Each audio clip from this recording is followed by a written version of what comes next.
वंदे मातरम। मैं भी हिस्ट्री का चैप्टर सॉल्यूशन करवा रही हूँ तुम्हें हिस्ट्री के टेस्ट का। तो पहला क्वेश्चन था गोत्र व्यवस्था के बारे में कि गोत्र व्यवस्था की दो विशेषताएं लिखनी थी। तो देखो, गोत्र जो होता है ना, वो एक गोत्र में विवाह नहीं करते हैं। पहला तो ये है कि एक गोत्र में विवाह नहीं करते, एक गोत्र के तो भाई बहन हो जाते हैं गोत्र व्यवस्था के अकॉर्डिंग। और सेकंड हो जाएगा कि मतलब जो लड़कियां जो होती हैं उनका शादी के बाद में जो होता है वो पति के गोत्र के अनुसार उसको माना जाता है।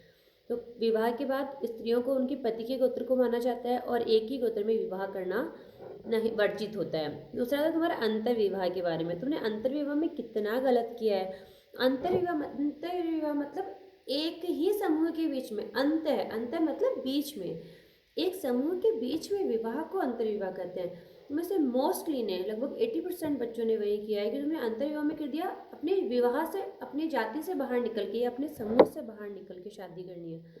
नहीं है ऐसा, समूह के अंदर विवाह किया जाता है। अंतर विवाह के अंदर, बहिर्विवाह के अंदर गोत्र से बाहर विवाह किया जाता है। बहुपत्नी के अंदर क्या हो गया, एक पुरुष के अनेक पत्नियां हो सकती है, ऐसे सामाजिक व्यवस्था है। और बहुपति के अंदर एक पत्नी के बहुत सारे पति हो सकते हैं। फिर देखो, जो बीलाल के नेतृत्व में हस्तिनापुर का उत्खनन कार्य, एक भी बच्चे का सही उत्तर नहीं है ये वाला। मतलब क्या लिखना है तुम्हें उत्खनन के अंदर, मतलब वहाँ पर क्या क्या हुआ, तुमने कहानी पूरी महाभारत लिख दी है वहाँ पर, लेकिन प्रश्न का उत्तर बिल्कुल नहीं आया है। कब उसकी खुदाई शुरू की, 1951, 1952, 51 और 52, 1951 और 1952 में बीलाल ने वहाँ पर बहुत विख्यात पुरातत्ववेत्ता थे डॉक्टर बीलाल।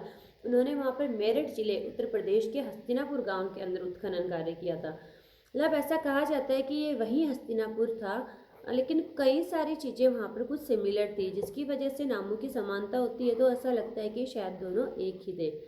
मतलब वहाँ पर और क्या क्या मिला उसके बारे में तुम्हें करना था, मतलब खुदाई में क्या मिला वो लिखना था। मैं तुम महाभारत की पांडव कौरवों की कहानी लिख रहे हो तुम, मतलब सोचो तो सही, पूछा क्या जा रहा है, तुम 12th क्लास में हो। मतलब आबादी के बाद 5 स्तरों के साक्ष्य हैं उसके अंदर। देखो, उनका जब खुदाई की तो वहाँ पर क्या था, 5 स्तर थे। मतलब दूसरा और तीसरा हमारे लिए इम्पॉर्टेंट है, जिसको हमें पढ़ना है, दूसरा और तीसरा। जब खुदाई करते हैं तो एक लेयर्स दिखाई देती है कि किस स्तर के ऊपर कब दबा, या फिर जो खोज करेंगे ना वो उसके अकॉर्डिंग होगी, जिन लेयर्स की जैसे जैसे खुदाई होती रहेगी।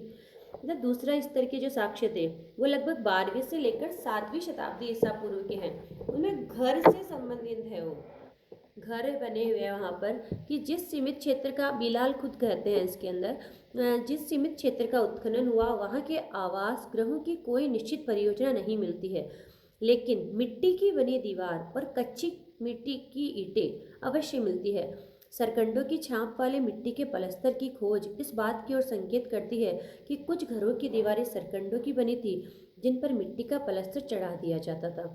मतलब वहाँ के, मतलब जब उसको खुदाई की तो प्राचीन टाइम में किस तरह से लोग रहते थे, वहाँ की प्रणाली कैसी थी, वहाँ की बस्तियाँ कैसे बसी हुई थी, तुम्हें वो लिखना था।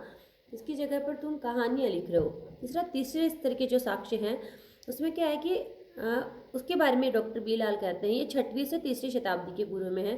तृतीय काल के घर कच्ची और कुछ पक्की ईंटों के बने हुए थे। इनमें शोषक घट और ईंटों के नाले गंदे पानी के निकास के लिए प्रयुक्त किए जाते थे। मतलब यहाँ पर नाली व्यवस्था थी, वहाँ पर कच्ची ईंटों की दीवारें थी और उनके अंदर हो सकता है सरकंडों के ऊपर मिट्टी का लेप कर दिया जाता था।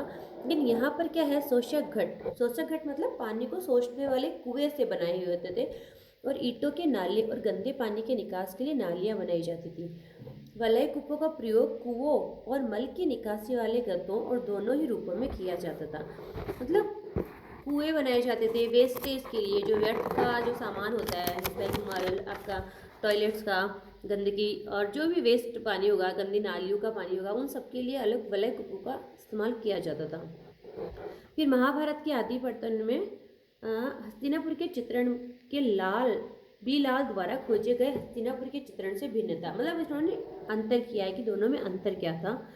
महाभारत की शुरुआत के अंदर जो आदि पर्वन में जो हस्तिनापुर का वर्णन किया जाता है उससे बिल्कुल ही अलग है। ये कहा जाता है कि महाभारत हस्तिनापुर नगर का ये जो चित्रण है वो महाभारत के मुख्य कथानक में बाद में संभवतः ईसा पूर्व 6ठी शताब्दी के बाद जोड़ा गया होगा, क्योंकि इस क्षेत्र के अंदर जो नगरों का विकास हुआ है वह मतलब ऐसा कहते हैं कि वो केवल कवियों की कल्पना ही है, वो ऐसा कोई साक्ष्य है नहीं, लेकिन उस व्यवस्था को देख के बहुत अंतर नज़र आता है जो हस्तिनापुर की डॉक्टर बीलाल ने खोज की थी खुदाई करवा के उसका, और इस हस्तिनापुर के अंदर जो महाभारत काल है उनमें काफ़ी सारा अंतर देखने को मिलता है। तो थोड़ा प्रश्न को पढ़ करके उत्तर दिया करो, ऐसे कुछ भी मत लिख करके आ जाया करो प्लीज़। वंदे मातरम।